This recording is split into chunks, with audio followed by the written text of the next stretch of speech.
ನಮಸ್ಕಾರ ಎಲ್ಲರಿಗೂ. ಇವತ್ತು ರವಿವಾರ. ನಮ್ಮ ಮಗಳು ಶಾಂಭವಿಯ 2ನೇ ವರ್ಷದ ಹುಟ್ಟುಹಬ್ಬ. ಹಾಗಾಗಿ ಯಾವುದಾದ್ರೂ ಒಂದು ವಿಶೇಷ ಕ್ಷೇತ್ರಕ್ಕೆ ದರ್ಶನ ಆಗಲಿ, ಆಕಿಗೆ ಆಶೀರ್ವಾದ ಸಿಗಲಿ ಅಂಥೇಳಿ ಚನ್ನಪಟ್ಟಣ ತಾಲೂಕು ರಾಮನಗರ ಜಿಲ್ಲೆ ಕಡೆ ಇವತ್ತು ನಮ್ಮ ಪ್ರಯಾಣವನ್ನು ಶುರು ಮಾಡೀವಿ.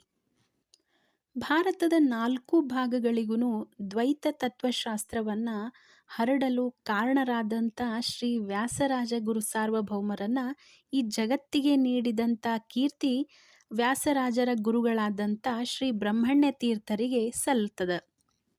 ಹೀಗಾಗಿ ಇವತ್ತು ನಾವು ಹೊರಟಿರೋದು ಸೂರ್ಯಾಂಶ ಸಂಭೂತರಾದಂಥ ಮಹಾಮಹಿಮರು, ಆಮೇಲೆ ಮೂಲ ವೃಂದಾವನ ಇರುವಂಥ ಸ್ಥಳ ಅದು ಯಾವುದಂದ್ರೆ ಅಬ್ಬೂರು.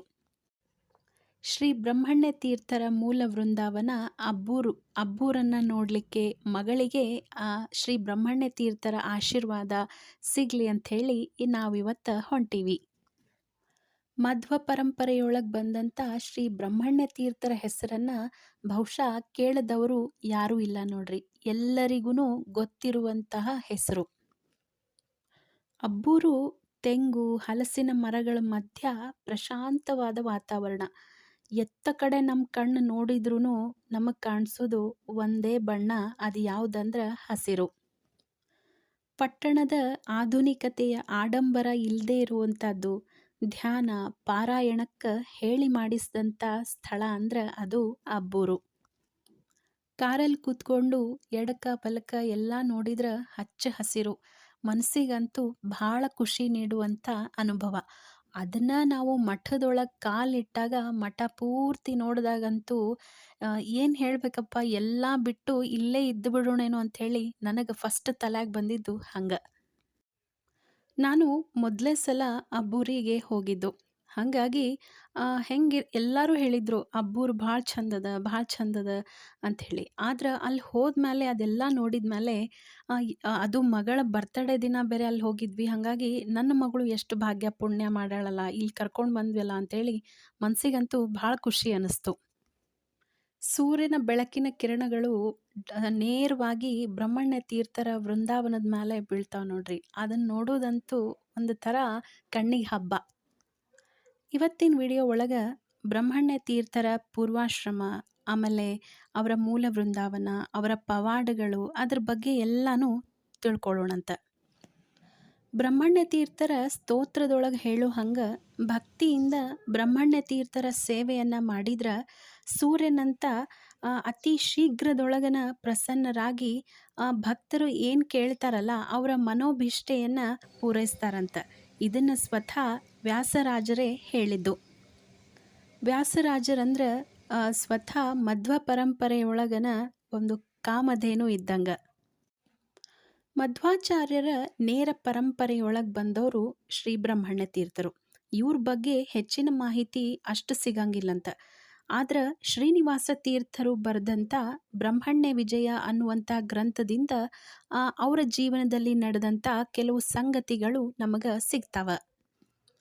ಬ್ರಹ್ಮಣ್ಯ ತೀರ್ಥರ ಪೂರ್ವಾಶ್ರಮದ ತಂದೆಯವರ ಹೆಸರು ಶ್ರೀರಾಮಾಚಾರ್ಯರು. ಇವ್ರದ್ದು ಪೂಗವನ ವಂಶ, ತೋಟಂತಿಲ್ಲಾಯ ವಂಶ ಅಂದ್ರೆ ಮಧ್ಯಗೇಹ ಭಟ್ಟರ ವಂಶಸ್ಥರು ಅಂಥೇಳಿ ಹೇಳ್ತಾರೆ. ರಾಮಾಚಾರ್ಯರ ಆರಾಧ್ಯ ದೈವ ನರಸಿಂಹ. ರಾಮಾಚಾರ್ಯರ ದಂಪತಿಗಳಿಗೆ ಭಾಳ ವರ್ಷದಿಂದ ಮಕ್ಕಳಿರೋದಿಲ್ಲಂತ. ಆಗ ಅವರು ಪುರುಷೋತ್ತಮ ತೀರ್ಥರ ಬಳಿ ಹೋಗಿ ತಮ್ಮ ಆಸೆಯನ್ನು ವ್ಯಕ್ತಪಡಿಸ್ತಾರೆ, ಸಂತಾನ ಭಾಗ್ಯ ಇಲ್ಲ ಆಗಿಲ್ಲ ಅಂಥೇಳಿ. ಆಗ ಪುರುಷೋತ್ತಮ ತೀರ್ಥರು ಕಂಬದ ನರಸಿಂಹದೇವರ ಸೇವೆಯನ್ನು ಮಾಡಿ ಅಂಥೇಳಿ ಸೂಚನೆ ಕೊಡ್ತಾರಂತ. ಪುರುಷೋತ್ತಮ ತೀರ್ಥರ ಸೂಚನೆಯಂತೆ ಕಂಬದ ನರಸಿಂಹದೇವರ ಸೇವೆಯನ್ನು ರಾಮಾಚಾರ್ಯರ ದಂಪತಿಗಳು ಭಕ್ತಿಯಿಂದ ಮಾಡ್ತಾರಂತ. ಅದೇ ಥರ ಕಂಬದ ನರಸಿಂಹನ ಸೇವೆಯಿಂದ ಹುಟ್ಟಿದವರು ಬ್ರಹ್ಮಣ್ಯ ತೀರ್ಥರು. ಹಾಗಾಗಿನೇ ಅವರ ಪೂರ್ವಾಶ್ರಮದ ಹೆಸರು ನರಸಿಂಹ. ಇನ್ನು ಪುಟ್ಟ ಬಾಲಕ ನರಸಿಂಹ ಬಾಲ್ಯದೊಳಗೆ ತಮ್ಮ ಮನೆಯೊಳಗೆ ಇರುವಂಥ ಆಚಾರ್ಯರ ಗ್ರಂಥಗಳನ್ನು ತಂದೆಯಿಂದ ಕಲಿತಾರ. ಪುಟ್ಟ ಬಾಲಕ ನರಸಿಂಹನಿಗೆ 8 ವರ್ಷ ತುಂಬಿದ ಮೇಲೆ ಉಪನಯನವನ್ನು ಮಾಡಿ ಹೆಚ್ಚಿನ ವಿದ್ಯಾಭ್ಯಾಸಕ್ಕೆ ಶ್ರೀ ಪುರುಷೋತ್ತಮ ತೀರ್ಥರ ಬಳಿ ಕಳಿಸ್ತಾರೆ. ಅಲ್ಲಿ ಅವರು ತರ್ಕ, ಮೀಮಾಂಸೆ, ಶ್ರೀಮನ್ಯಾಯಸುಧ ಹಿಂಗ ಹಲವಾರು ಗ್ರಂಥಗಳ ಅಧ್ಯಯನವನ್ನು ಅಲ್ಲಿ ಮಾಡ್ತಾರೆ. ಆಮೇಲೆ ಹಂಸನಾಮಕನ ಪರಂಪರೆಯ ಪೂರ್ವ ಮಠಾಧಿ ಶ್ರೀ ರಾಜೇಂದ್ರ ತೀರ್ಥರ ಪೀಠಕ್ಕೆ ಇವರೇ ಸೂಕ್ತ ವ್ಯಕ್ತಿ ಅಂಥೇಳಿ ಪುರುಷೋತ್ತಮ ತೀರ್ಥರು ನಿರ್ಧಾರವನ್ನು ಮಾಡ್ತಾರೆ. ಅದೇ ಥರ ಅವತ್ತು ರಾತ್ರಿ ಶ್ರೀ ಪುರುಷೋತ್ತಮ ತೀರ್ಥರ ಕನಸಿನೊಳಗೂ ಸೂಚನೆಯಂತ ತಮ್ಮ ಪ್ರಿಯ ಶಿಷ್ಯರಾದಂಥ ನರಸಿಂಹರಿಗೆ ತಮ್ಮ ಪೀಠದ ಉತ್ತರಾಧಿಕಾರಿಯಾಗಿ ನೇಮಕ ಮಾಡಿ ಸನ್ಯಾಸಾಶ್ರಮವನ್ನು ಕೊಟ್ಟು ಶ್ರೀ ಬ್ರಹ್ಮಣ್ಯ ತೀರ್ಥರು ಅಂಥೇಳಿ ನಾಮಕರಣವನ್ನು ಮಾಡ್ತಾರೆ. ಬ್ರಹ್ಮಣ್ಯ ತೀರ್ಥರಿಗೆ ಆಶ್ರಮವನ್ನು ಕೊಟ್ಟ ಮೇಲೆ ಶ್ರೀ ಪುರುಷೋತ್ತಮ ತೀರ್ಥರು ಅಬ್ಬೂರಿನ ಸಮೀಪನೇ ಇರುವಂಥ ಬೆಟ್ಟದ ಗುಹೆಗೆ ಪ್ರವೇಶವನ್ನು ಮಾಡ್ತಾರೆ. ಈಗಲೂ ಆ ಗುಹೆನ ನಾವು ನೋಡ್ಬೋದು. ಅಲ್ಲಿರುವಂಥ ಸ್ಥಳೀಯರು ಹೇಳೋ ಪ್ರಕಾರ ಪುರುಷೋತ್ತಮ ತೀರ್ಥರಿಗೆ ಹುಲಿ ಸ್ವಾಮಿಗಳು ಅಂಥೇಳಿ ಕರೀತಾರೆ. ಇನ್ನು ಬ್ರಹ್ಮಣ್ಯ ತೀರ್ಥರು ಆಶ್ರಮವನ್ನು ಸ್ವೀಕಾರ ಮಾಡಿದ ಮೇಲೆ ಪ್ರತಿದಿನ ಕಣ್ವ ನದಿಯೊಳಗೆ 3 ಹೊತ್ತು ಸ್ನಾನ, ಜಪ, ಪಾರಾಯಣವನ್ನು ಮಾಡ್ತಿದ್ರು. ಅಬ್ಬೂರಿನ ಹತ್ರ ಕಣ್ವ ನದಿ ಹರಿತದ. ಯಾಕಂದ್ರೆ ಹಿಂದೆ ಕಣ್ವ ಋಷಿಗಳು ಓಡಾಡಿದಂಥ ಸ್ಥಳ ಅದು. ಬ್ರಹ್ಮಣ್ಯ ತೀರ್ಥರು ಶಿಷ್ಯರಿಗೆ ಪಾಠವನ್ನು ಹೇಳ್ತಿದ್ರು. ಅವರ ಶಿಷ್ಯರು ಮಧುಕರ ವೃತ್ತಿಯಿಂದ ತಂದಂಥ ಪದಾರ್ಥದಿಂದನ ಅಡ್ಗೆ ಆಗಬೇಕು. ಆಮೇಲೆ ನರಸಿಂಹದೇವರು, ಪಟ್ಟದ ದೇವರಿಗೆ ನೈವೇದ್ಯ. ದಿನ ಮಧುಕರ ವೃತ್ತಿಯಿಂದನ ದೇವರ ನೈವೇದ್ಯ ಆಗ್ತಿತ್ತಂತ. ಯಾಕಂದ್ರೆ ಬ್ರಹ್ಮಣ್ಯ ತೀರ್ಥರ ಕಾಲದೊಳಗೆ ಇನ್ನೂ ಮಠದ ಕಲ್ಪನೆ ಆಗಿರಲಿಲ್ಲಂತ. ಈ ಮಠದ ಕಲ್ಪನೆ ಬಂದಿದ್ದು ವ್ಯಾಸರಾಜ ಗುರುಸಾರ್ವಭೌಮರಿಂದ ಅಂಥೇಳಿ ಹೇಳ್ತಾರೆ. ಮುಂದೆ ಬ್ರಹ್ಮಣ್ಯ ತೀರ್ಥರು ತಮ್ಮ ದಿಗ್ವಿಜಯದ ಸಂಚಾರವನ್ನು ವಿಜಯನಗರದ ಸಾಮ್ರಾಜ್ಯದ ಕಡೆ ಹೋಗ್ತಾರೆ. ಆಗ ವಿಜಯನಗರ ಸಾಮ್ರಾಜ್ಯ ಮಳೆ ಇರಲಾರ್ದ ಬರಗಾಲ, ಊರು ತುಂಬ ಕ್ಷಾಮ.